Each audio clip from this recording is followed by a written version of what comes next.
Hi, I'm former MLB player Jermaine Curtis, Drill deep to left field. There it goes. and welcome to my online coaching program.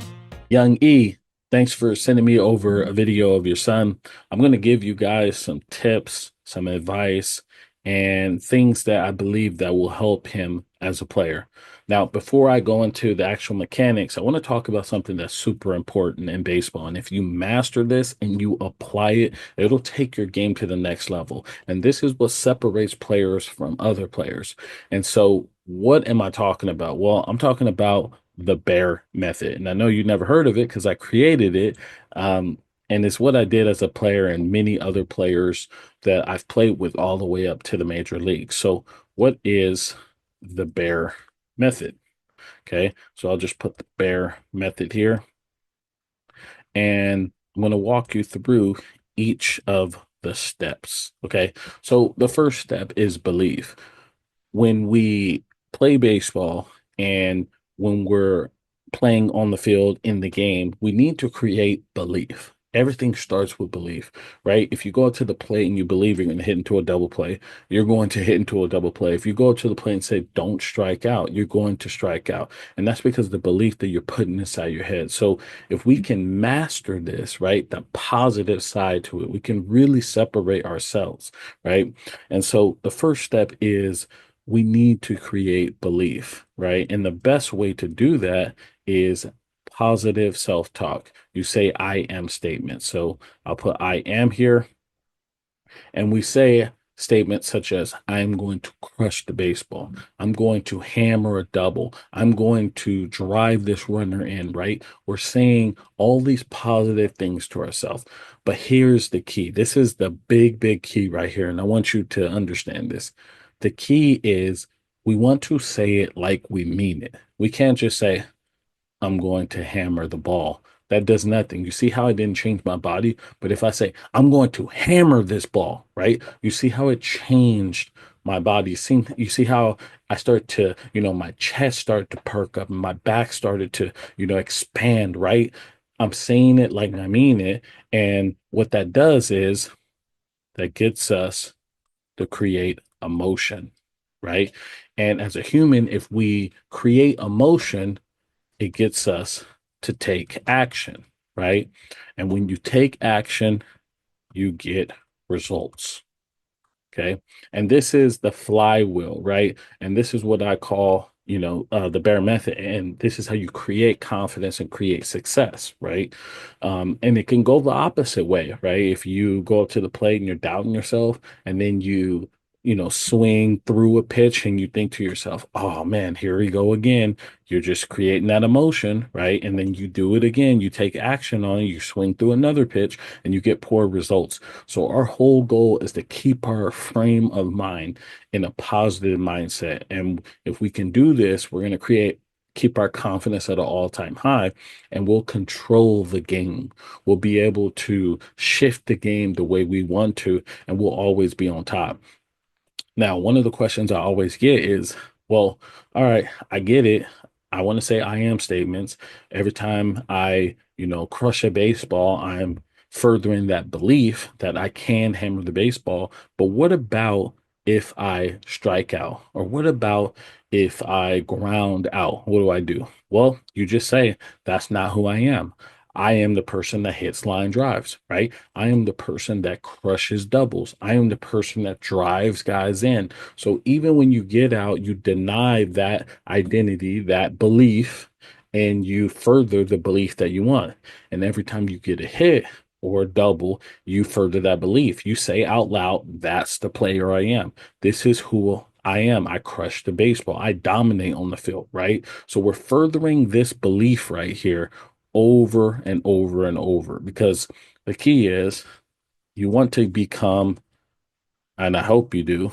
Let's say this is a college player, okay?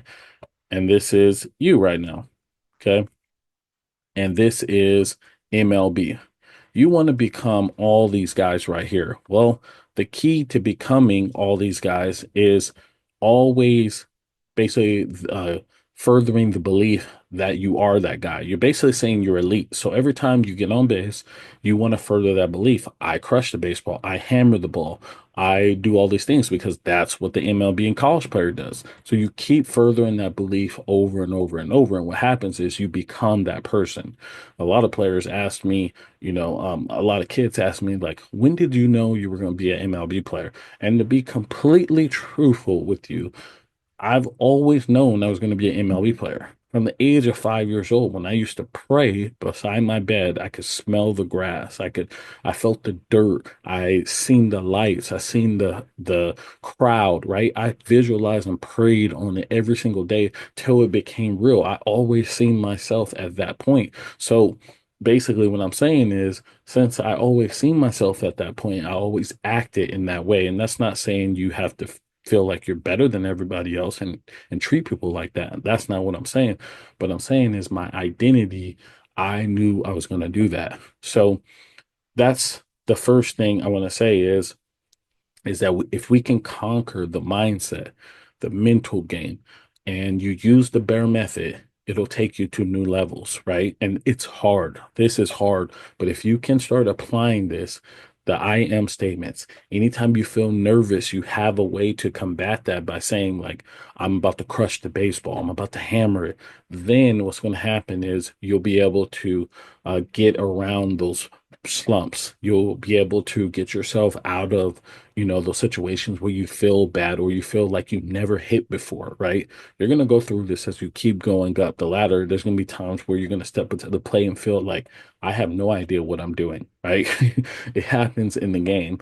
But as long as you can keep working on this and you get better and better daily, that's when you're going to really separate yourself and give yourself a really good chance of being successful in this game. So, that's the first thing is the mindset.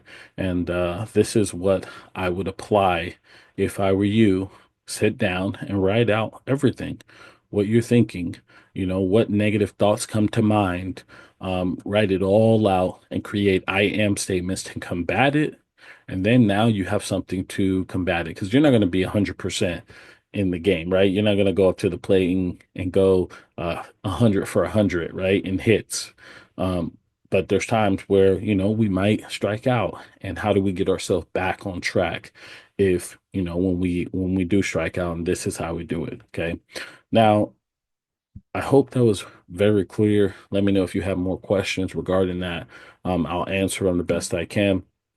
But everyone now, I know you guys want to know how can, what's been going on with your swing. Now, I've been looking over your swing and there's a few things that I want to talk about. Okay. Now, I actually like your swing. I think you've done a good job. You and your dad has done a good job. There's a few things that I would work on. Um, I wouldn't work on it right now, but I have this framework called the catch framework. And so Barry Bonds, basically, the first time I met him was in 2007 when I played at UCLA. And Barry Bonds taught me some things about the swing that really changed me. And I created a framework called Catch. Now, I'll send you a video walks you through the whole framework. Um, I don't think you really need to change too much when you swing, but there is that part where once you start to load out like you are right here, you can see how this front arm starts to get a little extended, right? And you kind of arm bar and then you go to the baseball. We want to kind of keep this arm in this L shape as we start to swing, and it'll help you be more inside the baseball so you can square more balls up. I bet most of your balls go to left field and center field, right? I bet it's, there's times where, and when you miss hit baseballs, they're on the ground to your pull side as opposed to hitting to your opposite field, right? And it's because of that arm bar. And you can tell me if I'm wrong, but that's what I see when it comes to the swing. Now, I do think there is something that's really affecting you. You are what I call a timing hitter, a timing hitter. So what I mean is that you do your two step and you sit back Okay. And then you go for it. So you're trying to time the pitch up, and then it's really, really hard to time a pitch up off this machine right here. This machine is one of the hardest machines to hit off. So I knew you were, going to struggle off this. I would have struggled if I hit off this machine because it just shows you a light and then it just shoots out. And it's really hard for someone like you because you sit back and then you go, everything's timed up. You're a rhythm type hitter. When your rhythm is in sync with the pitcher, you hit well. But when your rhythm is not in sync with the pitcher, you're underneath, you're over the baseball, and you swing and miss, right? So, what I want to do is talk to you about getting yourself ready to hit as opposed to trying to time the pitch up. And what I mean about timing the pitch up, you can see here in this pitch, see how you sit here and then you wait for it and then you go, right? Everything's in rhythm, right? And what I want to do is teach you how to just get ready to hit. Because if you can hit this right here, this pitching machine pretty consistently, you can hit a pitcher. The pitching machine that you're facing right now is so hard to hit, right? And I'm going to tell you that. So what I would do is, and this is the same thing I did with Barry Bonds. We hit off a pitching machine as well. When you square a baseball up like you just did right there, take a step forward. You can do this with your dad as well. And you just keep going forward, right? There's going to be a time where you're going to be so close where you can't do your toe tap and actually time him up. You're going to have to get yourself ready to hit. And then you just get ready, cock back, and then you can go to the baseball. And that's going to make your swing way more consistent. You're going to be on time more and you're going to be able to hammer the ball. Right now, just because you have that rhythm, you're like in flow, right? If you're not on time, if you're not in sync with the pitcher, you swing and miss, or you're around it, or you were, and as you start getting older, guys are going to start adding and subtracting with their fastball. And what that means is they might throw a little bit harder with two strikes, or they might throw a little bit softer, right? They make their fastball two or three pitches instead of just one. Instead of just throwing 90 miles per hour, they throw 92 on a pitch, and then they throw 85 on the pitch. Now you think that's a changeup, but it's the fastball, and they just keep adding and subtracting and moving the ball around. So if you're not just ready, it's going to be very hard to hit these guys. So that's what I would say to you is that one of the issues I see, and you can see it here in this one, right? You're getting ready, okay, and then you're late, right? So we'll go here. See the toe tap. Now you're waiting and then you're timing them up, and then you're trying to go. And this pitcher, he has a quick little wind up, right? When he gets his leg up, boom, he's quick. Okay. And then you'll see here with this one, again, same thing. And that's why you're swinging underneath it. You're just late.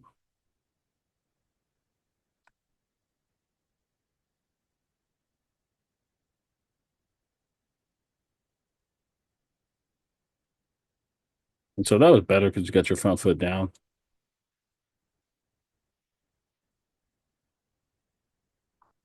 but you're late right there too. So what I'm going to say is like, a good drill when you go back to D-bat is hit right here. Okay. Take a swing, go a little closer, one step closer. You take a swing, hit it here, go a little closer. Take another step, go closer. And you just keep going closer as far as you possibly can go. And it's going to be what's going to happen is all this negative movement that you have, all that movement, you're going to get rid of it because you can't hit the baseball here with all that movement. So you're going to simplify your swing where it's just like get yourself ready, right to the ball, hit it. Okay. And then what happens is after you do that, start going backwards now. So start taking a step back after you swing. Take a step back, take a step back. And then what's going to happen is you're going to have so much time, but you're going to be so ready. And now your swing is going to be direct to the baseball and you're going to see it hit the barrel. And that's my next question to you is when you're hitting these baseballs off this pitcher machine and when you're hitting with your dad, do you see the barrel hit the baseball? And that's what I want to question you on is like, do you see the barrel hit the ball? You did with this one for sure. You crushed that. Um, If you don't see it hit the barrel, you're hitting it too deep. Okay. So that would be the question I would ask. Now, the next thing I want to say, if you're missing the baseball, like you are, I told you about timing, so that's going to get you ready if you start doing the drills here. Another thing you can do is the top hand, which is your right hand, controls the barrel. Okay. And I swear my handwriting was way better in high school, way in middle school, way, way better. For some reason, it's so bad on this. But your right hand controls the barrel and creates the path of the swing. So if you're hitting ground balls and you're popping up, it's because your right hand isn't going to the baseball directly. You're not catching the baseball. You're not hammering it with your right hand. You're not direct. So our goal is to get our right hand more consistent to the baseball. So what I would do is when you're hitting off a pitching machine and when you're hitting with your dad, is uh, put a block in between your hands, just like this. So that focuses on your top hand, right? It's a top hand drill, or you can just swing with one hand off the pitching machine. If you can just get your hand going right to the baseball, you're going to make more consistent hard contact because you're training your right hand to go right to the ball, right? So that's a drill you can do off of the tee. Okay. You have the T right here. I'm drawing a person. What the heck?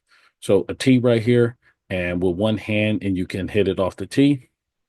And then another thing, you could do front toss with your dad. He's flipping you the baseball, or he's throwing to you, and you hit it with one hand.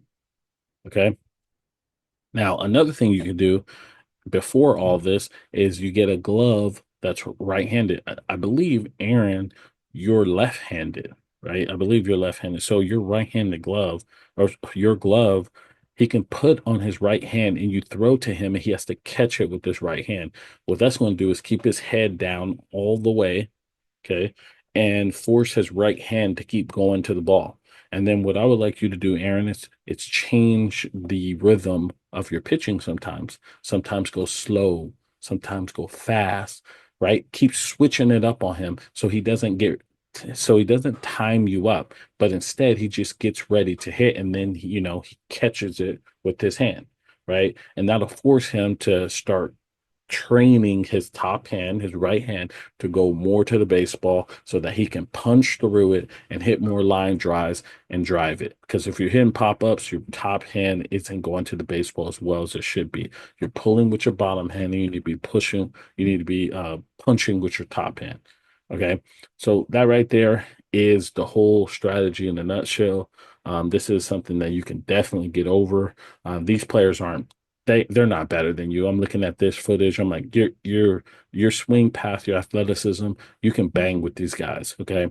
So first off, we need to get your mindset right. Start applying the bear method. Second thing is timing. Don't time the pitcher up. Get ready to hit. Third thing, start focusing on your top hand. Your right hand controls the barrel and creates the path of the swing. So if you're hitting ground balls and popping up, it's because your right hand isn't going to the baseball and catching the baseball, as Barry Bonds would say. And if you do those things right there, and you always say, I'm I'm going to dominate. I'm the best player on my team. And you always, put yourself, you change that story that's in your head that you are good and whatever you're going through, it just happened. I'm moving on. You are going to hammer baseballs again. And if you need help, I'm always here. Hopefully this was helpful. Again, apologize for not sending this sooner, but thank you guys for sending me the video. And if you have any questions, you let me know. Thank you guys.